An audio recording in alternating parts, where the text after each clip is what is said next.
Vamos agora para a nossa aula de número 5, onde estudaremos o processo de meiose, que é o nosso segundo processo de divisão celular, que ocorre nas células dos organismos eucariontes. A meiose é a divisão celular que ocorre na formação dos gametas, reduzindo o número de cromossomos de uma espécie pela metade. Então, aqui é um processo bastante específico. Na mitose, a gente viu que existem várias funções para o processo mitótico. Já na meiose, a nossa função vai ser justamente a formação de gametas. E, nesse caso, a gente vai reduzir o número de cromossomos pela metade. Por quê? Porque esses gametas, durante a fecundação, o gameta feminino e o masculino, eles vão se unir, e aí a gente pega metade do material genético que tem um, metade do material genético que tem no outro, e a gente forma um zigoto com a quantidade certa de material genético. No processo de meiose, a gente tem uma célula diploide que origina 4 células filhas após. Então, uma célula mãe vai originar 4 células filhas com metade do material genético da célula mãe. No processo de mitose, a célula mãe ela originava 2 células filhas com a quantidade igual de material genético. Aqui serão 4 com quantidade reduzida pela metade. O processo de meiose ocorre por meio de 2 etapas de divisões celulares sucessivas, dando origem a 4 células.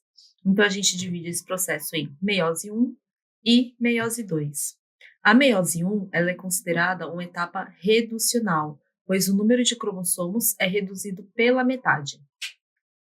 Já na meiose 2, nós chamamos ela de etapa equacional, onde o número de cromossomos das células filhas que se dividem mantém-se o mesmo nas células que se formam. Então, a gente tem uma etapa reducional e etapa equacional. A meiose 1, a gente vai estudar, ela é bastante diferente da etapa de mitose, enquanto que a meiose 2, ela é praticamente, ela evolui nas mesmas etapas que o processo de mitose. Então, iniciando aqui o estudo da meiose 1, começamos pela prófase 1. Na prófase 1, os centríolos, quando existem, deslocam-se para posições opostas da célula, aparece o fuso, os cromossomos se condensam, o nucleolo e a carioteca desaparecem. Então, aqui começa bem similar com o que ocorre na mitose. Na meiose, os cromossomos homólogos se dispõem lado a lado no processo chamado sinapse. Então, tá vendo aqui, ó, em azul eu tenho um par de cromossomo, na verdade eu tenho um cromossomo duplicado, né? E aqui em vermelho eu tenho outro cromossomo duplicado. E aqui eu tenho esse par, esse segundo par, esse par e esse outro par. Tá vendo que os cromossomos homólogos, eles estão numa disposição um do lado do outro. E esse processo a gente chama de sinapse. Nessa condição, cada par de homólogos constitui um bivalente ou uma trétade, porque tá vendo que aqui, quando eu coloco um cromossomo do lado do outro, tem uma dupla, e eu tenho 4 cromátides irmãs, por isso que a gente fala de tétrade, ou um par bivalente, porque eu tenho 2 cromossomos homólogos, um do lado do outro. A prófase 1, ela é dividida em subfases, que a gente vai estudar numa aula separada, tá? Mas o que é importante a gente saber é que os cromossomos eles ficam nessa disposição para que seja possível acontecer o processo de crossing over, que é o que vai gerar a variabilidade genética nas espécies. Mas isso a gente vai estudar numa aula separada.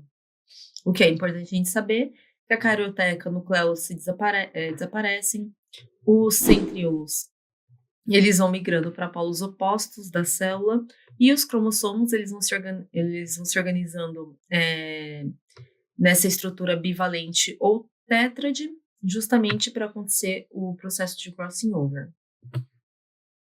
A próxima fase que a gente vai ter é a metáfase 1. Os cromossomos homólogos movem-se aos pares para a região equatorial do fuso. Então, tá vendo que eu formo um par aqui, um par aqui e um par aqui. E é diferente do que acontece na mitose, né? Que a gente não tinha essa formação de pares. Ficava um embaixo do outro sem a formação desses pares.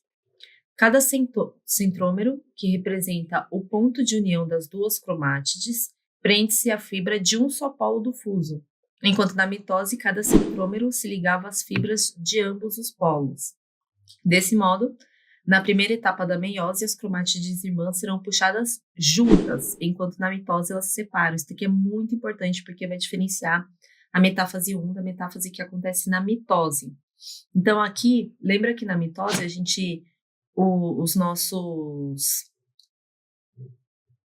cromossomos, eles tinham as suas cromátides irmãs separadas.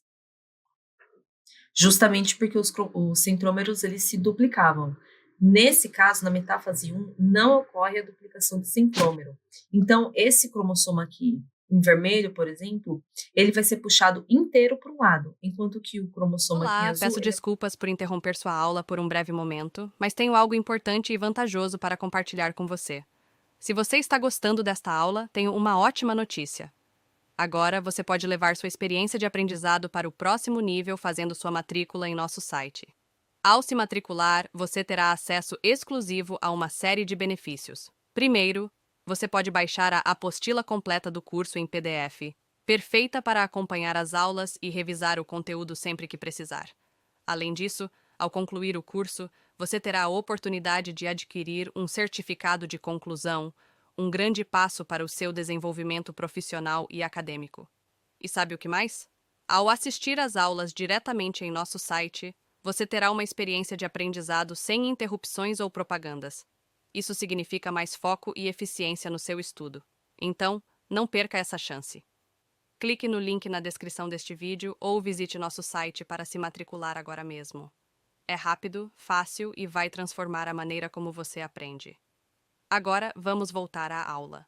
Obrigado por sua atenção e nos vemos no site. Que o cromossomo aqui em azul, ele é puxado inteiro para o outro lado. Eu não tenho a separação das cromátides irmãs. Na anáfase 1, os cromossomos homólogos, cada um constituído por duas cromátides unidas pelo centrômero, então só frisando, não houve a separação das cromátides irmãs, eles separam se movendo para polos opostos do fuso, devido ao encurtamento das fibras. Então tá vendo que os cromossomos, eles são puxados inteirinhos, cada um para um polo oposto da minha célula. E por fim, eu tenho a telófase 1, que é a última fase da meiose 1, que ocorre quando os cromossomos atingem os polos, eles descondensam-se, voltando àquela estrutura de cromatina, né, mais fina, que não é possível a gente visualizar pelo microscópio. O fuso desaparece, os nucleolos e a carioteca reaparecem. Em cada polo se forma um núcleo com N cromossomos, mas cada um deles constituídos por duas cromátides. Então aqui eu tenho 3 cromossomos de um lado, 3 cromossomos do outro, e cada um constituído por duas cromátides. Então ele se mantém aqui na forma duplicada, já que não houve a separação das cromátides irmãs. Depois de finalizada a meiose 1, a célula vai entrar no processo de meiose 2, que se assemelha muito à mitose. Ela ocorre simultaneamente nas duas células que se formaram após a primeira divisão. Então, só voltando aqui no slide anterior, eu tinha uma célula mãe, ao final da telófase 1 eu tenho duas células filhas. A meiose 2 vai acontecer simultaneamente em ambas essas duas células filhas que se formaram, tá? Uma vez que a separação dos homólogos aconteceu na primeira divisão, na segunda divisão, tudo se passa como na mitose. A finalidade da divisão 2 é apenas separar as cromátides irmãs, portanto, é somente na segunda divisão que ocorre a duplicação e a separação dos centrômeros. Esse esquema aqui é para a gente comparar o que acontece na mitose e na meiose 1 e o que acontece na meiose 2. Então, aqui, ó, se a gente for comparar esse daqui, esse primeiro esquema, é a minha mitose, e aqui nesse segundo esquema é a minha meiose 1, tá vendo? Que aqui são processos bastante distintos, né? Enquanto que na meiose, primeiro, o que acontece? Eu tenho o par de cromossomos homólogos, onde não há duplicação do centrômero, eles são puxados juntos para os polos opostos da minha célula. E Posteriormente, na fase da meiose 2, aí sim eu vou ter a separação das minhas cromátides irmãs. Então, ela ocorre exatamente igual ocorre no processo de mitose. Então, a minha meiose 1 se finalizou dessa forma aqui, e eu tenho 2 células, cada uma com um par de cromossomos homólogos. Então, na prófase 1, eu vou ter a minha carioteca desaparecendo, né, o nucleolo desaparecendo, os fusos vão migrando para os polos opostos da minha célula, uma fase de preparação, né, para o processo da divisão. Na metáfase, eu tenho a fase de maior condensação desses cromossomos, os meus centríolos já estão em polos opostos da célula, eles vão emitir essas fibras proteicas do fuso, e essas fibras proteicas vão se ligar a cada um a um centrômero que ele se duplicou. Então, esse cromossomo que está em azul, ele não tem mais um centrômero somente, ele tem 2 centrômeros. E a mesma coisa acontece com esse cromossomo que está em vermelho. Aí, cada fibra do fuso vai se ligar a um centrômero diferente. Na fase de anáfase, eu tenho a separação dessas cromátides irmãs propriamente ditas.